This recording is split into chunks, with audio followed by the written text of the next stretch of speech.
நீதிமொழிகளின் புஸ்தகம் 12 அதிகாரம் 22 வசனம் வாசிங்க. பொய் உதடுகள் கர்த்தருக்கு அருவருப்பானவைகள். பொய் எக்காரணம் கொண்டு நீங்க சொல்லாதுங்க. அது ஒன்னே இல்லை, ஆனா நான் ஜெபம் பண்ணும்போது நான் இப்போ தேவனுடைய மகனா மாறிட்டேன் இல்ல. கர்த்தர் அருவருக்கான அர்த்தம் என்ன? தள்ளிட்டார், விட்டுட்டார். உன்ட்ட ஒரு அனுபவம் கிடையாது, நீங்க சீரோ. வாசிங்க. பொய் உதடுகள் கர்த்தருக்கு அருவருப்பானவைகள், உண்மையாய் நடக்கிறவர்களோ அவருக்கு பிரியம். ஒரு எடுத்துக்காட்டு இதுல என்ன சொல்லப்பட்டு, உண்மையா இருக்கிறத ஆண்டவர் விரும்புறார். அது கஷ்டமா இருக்கலாம், எல்லாரும் உங்களை வெறுக்கலாம், இல்ல உங்களை மக்கள் சீப்போன்னு சொல்லலாம், பல விதத்துல இருக்கலாம். ஆனா நீங்க உண்மையா இருந்தா அவர் உங்க மேல பிரியமா இருக்கார்.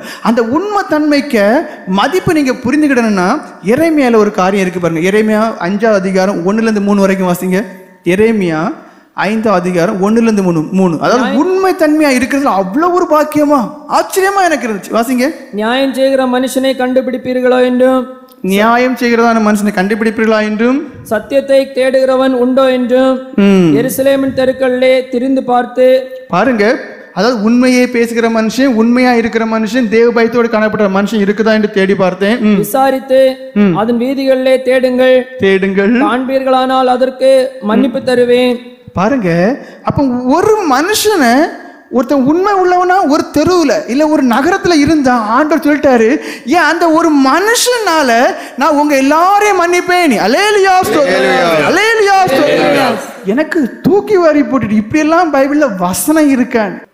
ஆனா இதை பார்க்கும்போது எனக்கு என்ன மாதிரி ஆயிப்போச்சுன்னா, ஏன் மனுஷன் உண்மையா இருந்தா அப்போ ஒரு நகரத்தை பாதுகாப்பாரு, ஒரு பட்டணத்தை பாதுகாப்பாரு, ஒரு தேசத்தை பாதுகாப்பாரு. அப்ப ஆண்டவர் எதை விரும்புறாரு? உள்ளத்துல உண்மை. அவர் எதை விரும்புறாரு? உள்ளத்துல உண்மை. வெளியில 4 வாக்குல அப்படி நல்ல பிள்ளை மாதிரி, உள்ளத்துல உண்மையா இருக்கு. தேடி பாருங்கன்றார். தேடி பார்த்து ஒருத்தரை கண்டுபிடிச்சிட்டா என்ன ஆசீர்வாதமா. வாசிங்க. அவர்கள் கர்த்தருடைய ஜீவனை கொண்டு சொல்லுகிறோம் என்றாலும் பொய்யானையிடுகிறார்களே. அதுக்கு முதல்ல இருந்து வாசிங்க. நியாயம் செய்கிற மனுஷனை கண்டுபிடிப்பீர்களோ என்றும், சத்தியத்தை தேடுகிறவன் உண்டோ என்றும். பாருங்க, சத்தியத்தை தேடுகிறவன் உண்டோ என்றும் எருசலேமின் தெருக்களிலே திரிந்து பார்த்து விசாரித்து அதன் வீதிகளிலே தேடுங்கள். ஒரு மனுஷன் கிடைச்சிட்டாலும் போதும், தேடுங்கள். காண்பீர்களானால் அதற்கு மன்னிப்பு தருவேன்.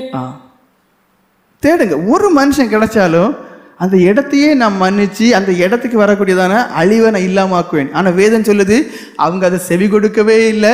உண்மையும் வேண்டாம், ஒன்றை வேண்டாம், உங்க பாதுகாவலும் வேண்டாம், நாங்கள் இப்படி தான் இருப்போம்.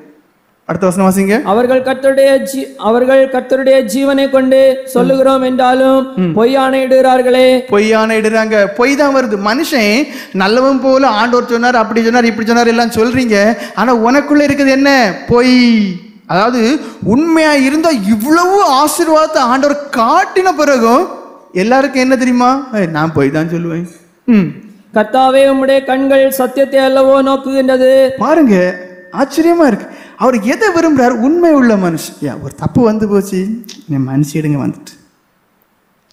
அவர் இந்த உள்ளத்துல உண்மை, அதாவது பெர்ஃபெக்டா ஒரு மனுஷன் அவர் எதிர்பார்க்கல. ஆனா உள்ளத உண்மை. செய்தியா செய்து, எடுத்தியா எடுத்து, என்னை மன்னிச்சிடு, முடிஞ்சு. உள்ளத்துல உண்மையுள்ள மனுஷனை ஆண்டவர் தேடுறார்.